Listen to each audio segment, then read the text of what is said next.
There's an expression in conservative Christian education for decades: with shekels come shackles. And so we need this awareness that there's always the potential of accountability mechanisms that can become intrusive and overbearing if you're Absolutely. not careful to constantly work to prevent those. The reality so far is we've not seen those negative consequences. On the other side of that, we've seen incredible enrollment growth at a number of schools able to do for their faculty much better than they were able to do prior to the opportunity. Welcome to the BJU Press Teacher Edition podcast, where Christian educators are encouraged and inspired as we bring you interviews, practical ideas, strategies, and answer your questions about teaching in today's culture. And here's your host, Jenny Copeland.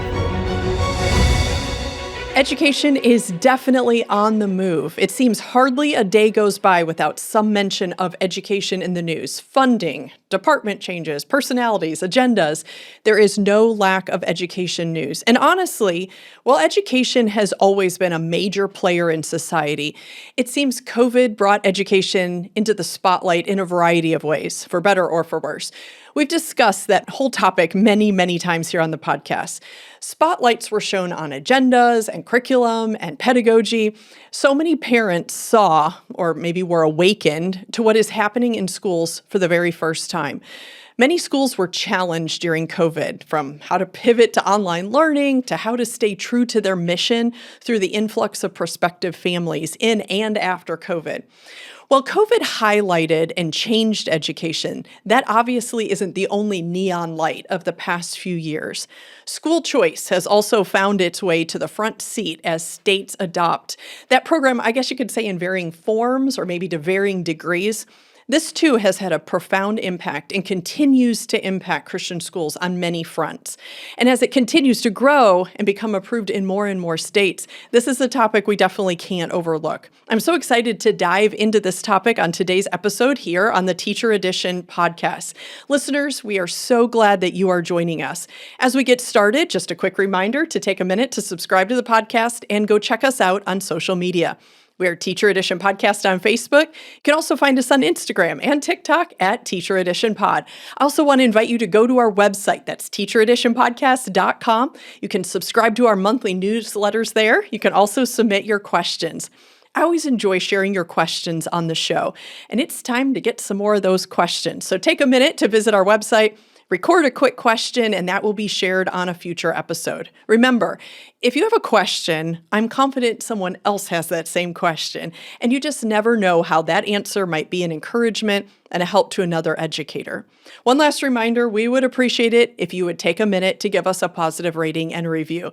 That helps us, but it also helps others to find the show. I'm constantly meeting people who don't know about the podcast, and if they don't know about it, then they can't listen in.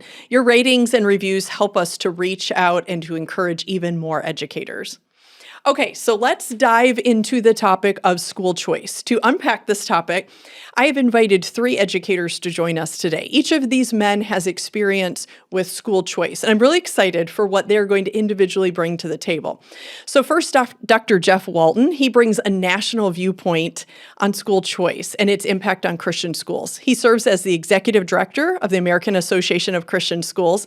He's been a Christian school teacher, an administrator, state director, and a Bible college administrator. He does a lot of work and has been very influential in securing policies and legislation to protect the ministries of Christian schools. Jeff has joined us on the podcast in the past, so he is not a stranger here, and I'm really excited to have him weighing in on this topic from the national level. Dr. Michael Phillips is the executive director and accreditation chair for the Wisconsin Association of Christian Schools. He has also served as a Christian school teacher, a coach, athletic director, and an administrator. He's currently the school administrator at Bay City Christian School up in Green Bay, Wisconsin. I'm excited for what he's going to bring to the table today from the state perspective. And then we're also privileged to have Andrew Fry with us. Andrew is the principal of Colonial Christian School in Indianapolis, Indiana. He has also been a Christian school teacher, and I'm really looking forward to what he's going to bring and his perspective from the school level and how school choice has impacted their school there in Indiana. So we have a national national perspective from Jeff Walton, a state level perspective from Mike Phillips, and a school level perspective from Andrew Fry. Thank you to all three of you for giving of your time to be here today. I am just really looking forward to picking your brains on this topic and hearing your perspective and really your experiences as we talk through school choice. So welcome to the show. Thank you, Jenny. Glad to be here. Yeah, thanks, Jenny. Glad to be here with you. Yeah, thank you. Looking forward to it. And I don't know if you realize this, but you've invited 3 Green Bay Packers fans to speak about school choice. No kidding. I have never seen such a thing since when I lived in Wisconsin. They were painting their houses and their faces and their cars. Oh, this could get dangerous. Well, I'm not sure if I thank you for pointing that out, but that's good to know.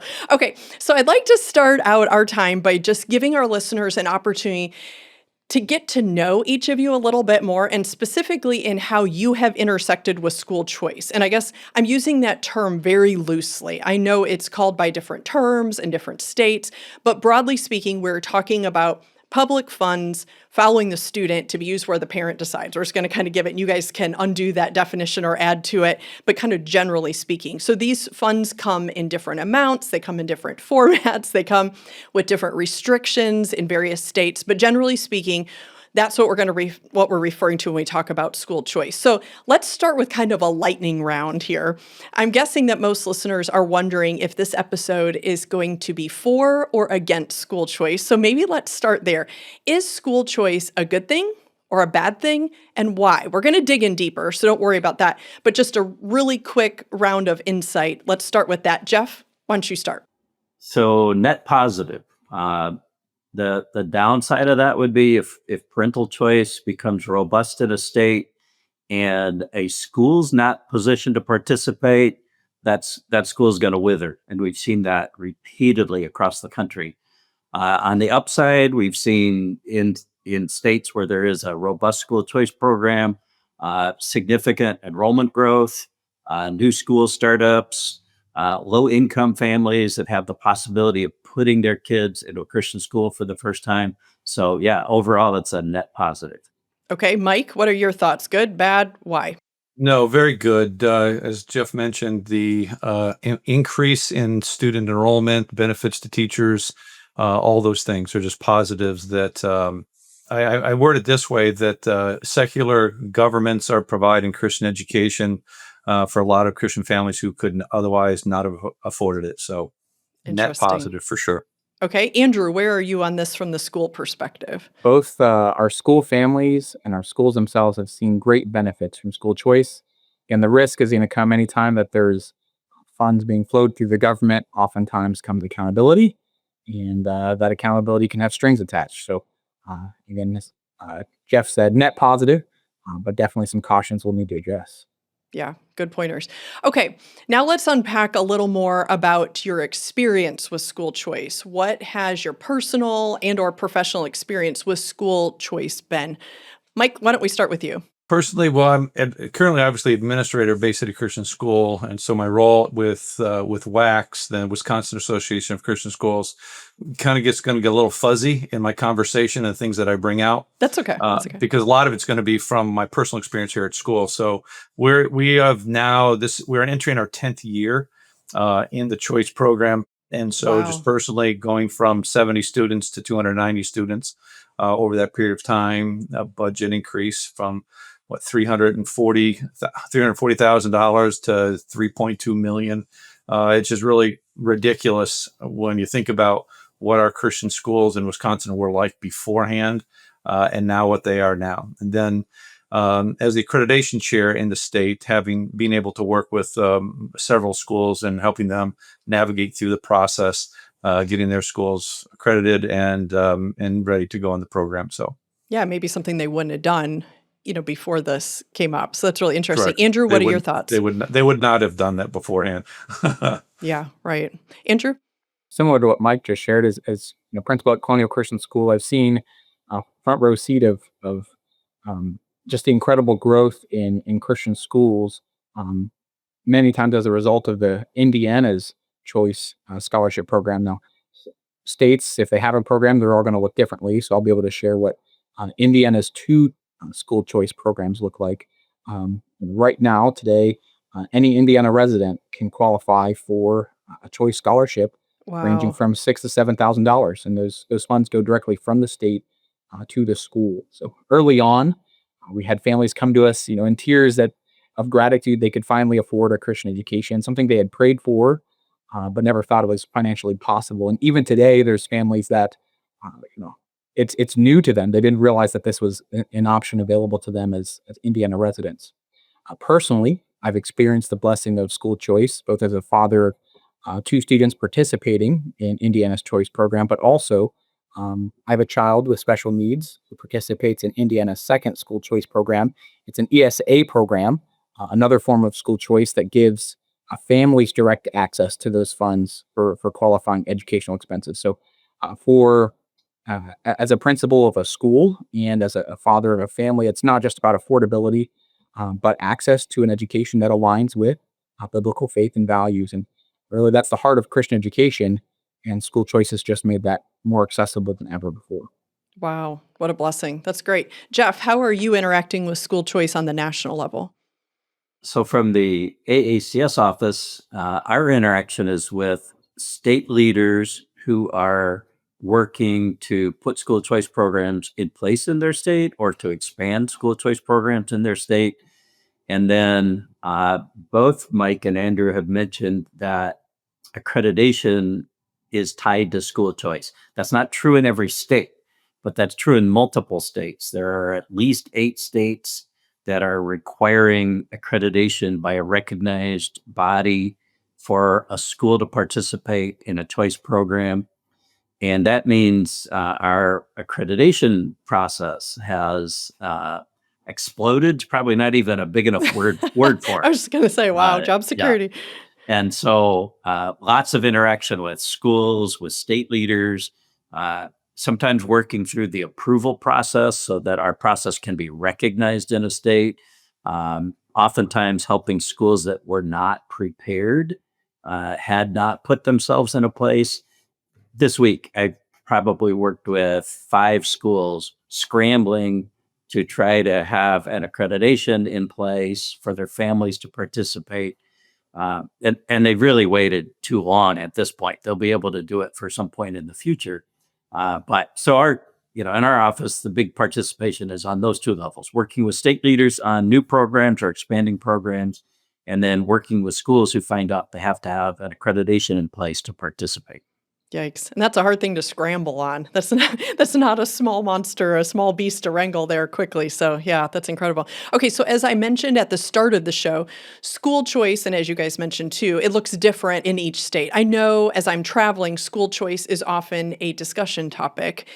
When I say, does your state have school choice? I often get a response, well, we have vouchers, or we have a credit lottery or something like that. Mike, let's start with you and then we'll go to Andrew. How has school choice played out in your state or school? Some of you mentioned a little bit, but how does it actually look and work in your state or school? It's a voucher program, and the voucher dollars follow the student. And so there's a sign-up period from April to February to April. You have to sign up within that time period. For the families. And then, correct. And if you don't meet that debt in that window, then you will not receive a voucher. Milwaukee is a little bit different, but through the whole state program, that's the way that is. And then 4 times a year, we receive a check from the state government, from DPI, for each of those students, different values for elementary and high school. But other than that, we get that financial. So it's not no tax write-offs, anything of that nature. It's all just a direct payment from the government to the students directly to the school, though. Wow, interesting. Andrew, how does it work there? Sure. So in Indiana, it's changed drastically over the last 10 years. It started out with a tiered system. You could qualify for a 50% scholarship or 75 or 90% scholarship based upon family income. But now it's expanded to universal. So any Indiana resident can receive that $6,000 to $7,000 scholarship if they're enrolling in a qualified K through 12 private school.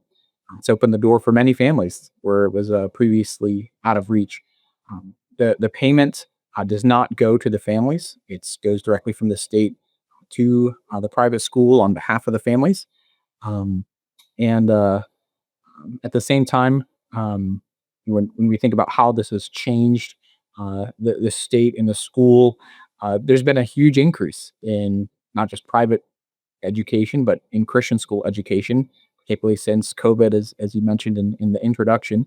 Uh, so at the same time, with this increase of interest, we've had to be very intentional with how we handle enrollment. We've had to be intentional that we capture this blessing, but we don't grow in a way that compromises our disciple making mission or compromises our school culture. So we've had to be very prayerful and strategic to our approach with the blessing of growing school choice. Yeah, I'm glad you mentioned that. I want to loop back around and talk about that more definitely and how this is impacting you as a school or state and what you're doing as a result of it. Jeff, what are your thoughts on this from a national perspective and the way school choice plays out as you kind of have a higher level view over many states? Yeah, so a couple of comments. First, Mike in Wisconsin, I believe the Milwaukee School Choice Program was one of the first in the nation. That's been in place for 20 plus years. Correct. Uh, Yeah. 1990, it was the very first in Milwaukee itself. Correct. Wow. yeah. I And wouldn't have so, guessed it's that old. That's interesting. and that was actually AACS's first involvement with a school choice school was with a Milwaukee school established to take advantage of that program and serve students in the inner city of Milwaukee. And then it's expanded statewide about 10 years ago, I think. But the programs in Wisconsin are voucher programs. In Indiana, most families are participating in the voucher program, but I think there's also a tax credit scholarship program that's still in place there. So they've got a little bit of both going on. Most recently, states have adopted ESA programs. So if you look at kind of the history of things, very few states in the last 5 years have adopted voucher programs. They've adopted ESA programs. ESA programs, mom and dad are going to get a flex spending card for education expenses, much like you'd get a medical flex card. And from our seat at AACS, we would say that's the preferable program because the funding is going directly to a parent. Parent has the flexibility for spending that in a number of ways, including the tuition at a Christian school. And so, those programs seem to be the recent trend, and for schools and parents, provide a layer between, for schools particularly, provide a layer between the school and government agencies that voucher programs don't.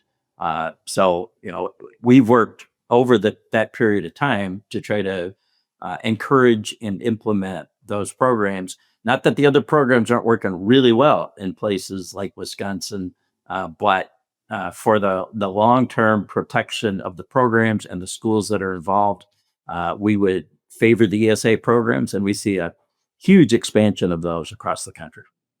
Great insights.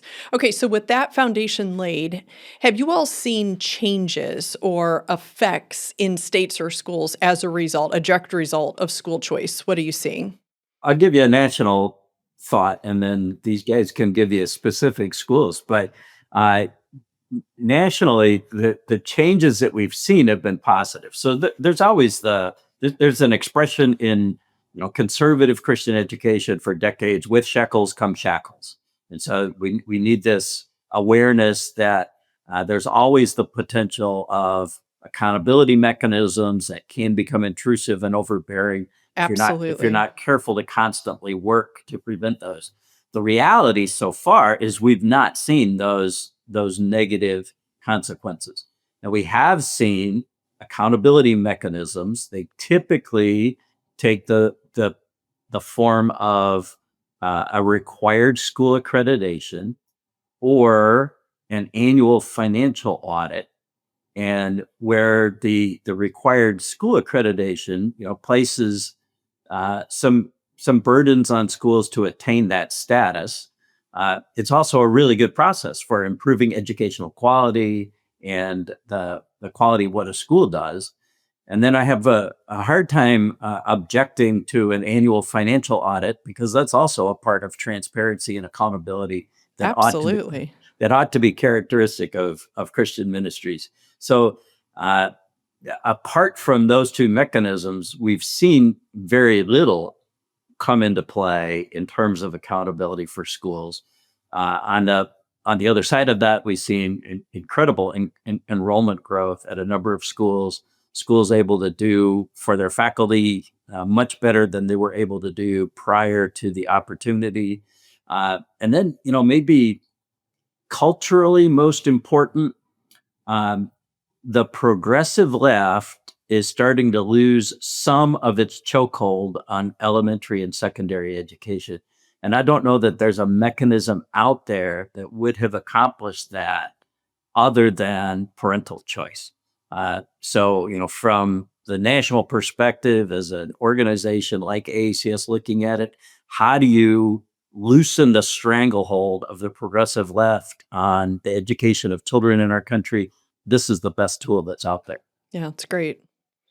As Jeff just mentioned about the accreditation process, and Indiana is one of those states. In order to participate in a school choice program, the school needs to have accreditation either through the state or through a third party, such as the American Association of Christian Schools.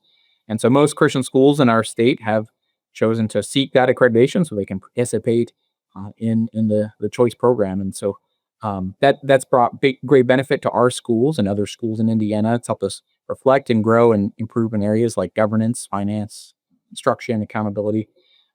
Just for details on nitty gritty, what are some other requirements that come along with the school choice program in Indiana? Some of the requirements might be you have to fly an American flag in every classroom. You need to have founding Wow, founding that's U.S. great. documents. Yes, nothing we object to. Right, of course. You have to have the founding documents from the United States in your school library. You need to administer Indiana statewide testing to various grades. So none of those conflict with our biblically based mission. In fact, many of them are things we'd support anyway. There might be some elements that we would choose not to do, such as the 3rd through 8th graders all taking math or English testing. Some of those assessments aren't necessarily bad, but they don't always align with our curriculum or scope and sequence, and they take significant investment of time that we would want to use it for other ways. But another thing with the effects, we've seen the list of participation requirements grow, and so new laws are passed all the time.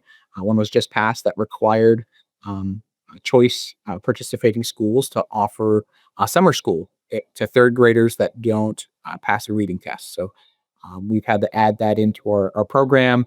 I've heard that that's going to increase the math in the future. So again, there's some requirements, but none of them have conflicted with our mission. Yeah, still doable. Mike, any thoughts there? Well, as trying to focus on as a school, what they is absolutely correct as far as in Wisconsin as well. And the accountability is one of the things that was always kind of brought up. And I concur with what Jeff said in that there's an expectation that if you're getting money, even though it's not there, it's our money in the first place. I get that. But there's a sense that, okay, we need to be responsible for how we handle this. And so that was one of the guffs at first, was that people didn't like that. But you're getting a lot of money, and so you should be able to properly account for said money. Wisconsin's unique because it's a highly Catholic and Lutheran state. And so we, in reality, are kind of riding on the coattails of those two denominational schools, which many of them are huge in some of the areas. And so they are very strong in not letting anybody mess with their education. And so it's been really nice for us because it's not become an issue. Even things such as, homosexuality and all of those, hot topics, things. There's some pretty conservative Lutheran institutions in the state that don't want any part of any of that kind of thing. And so there is a camaraderie in all of the private schools to just leave us alone. And right now that's good. Now, obviously it's a liberal state, purple state, but leans liberal. And so at any time that can get messed up and changed, and strings could be attached and whatnot. And so that's one thing that we as a school have to be careful of. On a state association, I think it's been beneficial for us because it's obviously increased our coffers as far as finances, allowed us to do something. And one of the unique things that Wisconsin has done, I think it's unique, and Jeff can confer this later, is that we offer a scholarship of students who are going to go into a Christian education. And so we give a $1,000 scholarship for 4 years of education in a Christian college. That's wonderful. And then after they graduate, then we give a $1,000, $2,000, and then $3,000 the next 3 years if they go back and teach in one of our WAC schools. And so we've done that 4 years now. So this coming year, then we got 2 of those students are coming to our place to teach. And so it's kind of exciting watching that program kind of Big work. blessing for you. Yeah. It is. And we kind of nail them down earlier, but even for them, if they go someplace else, fine. But it's just the idea of being able to be a blessing to the students, to help them with their education. $1,000 isn't a huge amount in the $30,000 that some places may be charging, but it's still something. And it shows I think it shows from us a statement of we're behind you, and we want you to be successful in what God's called you into doing. So that's probably one of the big things. The other thing it's allowed us to do is some of the smaller schools that have not joined into the choice program. Their budgets are tight, and so we actually charge more money to the bigger schools than we do the smaller schools. And we kind of use that to help some of them out. It's not quite like free supermarkets and some proposals in some big states in the country, but it does give the idea that, hey, we're philosophically, some schools don't want to be a part of choice at all, and yet we still want them to be successful in where they are. And so I think that helps that as far as a state organization is concerned. I guess the third idea really is it helps us to be able to provide donations to some of the legal entities within the state that are arguing on our behalf. School Choice Wisconsin, which is a lawyer firm, we're able to kind of partner with them. The Wisconsin Family Council, their legal legislative end of it allows us to kind of help them, and they're the ones who are the lobbyists. I don't know, that's probably a bad word. You're fighting for this. Lobbyists in Madison for us. And so that's one thing that our association has been able to do in our state that we think has been is continuing to grow and be a real benefit in the state. That's great. Okay, so many schools are facing school choice options for the first time, or they're seeing it coming down the pike in the very near future. What do you all see as pros and cons of school choice? So I've already heard some of these, even the accountability, those are great things you've been able to do. So maybe you want to even mention more, maybe some of the cons of that. What do you guys think? From a parent's perspective, I don't know if there really is a con, because it pays for the education. And so your kids and families that aren't able to afford Christian education can pay for it. I guess the biggest con would be if you're in a church ministry and with a school that doesn't take voucher. Now you have to make a decision. Do I stay and support my local church ministry, or do I go to that other one that's down the street or the next town over where it gets free? And financially, that makes it a tough decision. And probably more often than not, they have no choice but to go to the free education one, which the voucher is going to supply. So that would be the negative, that kind of that forced decision that you make a parent make in that sense. But at this point, from a family's perspective, it's a win-win.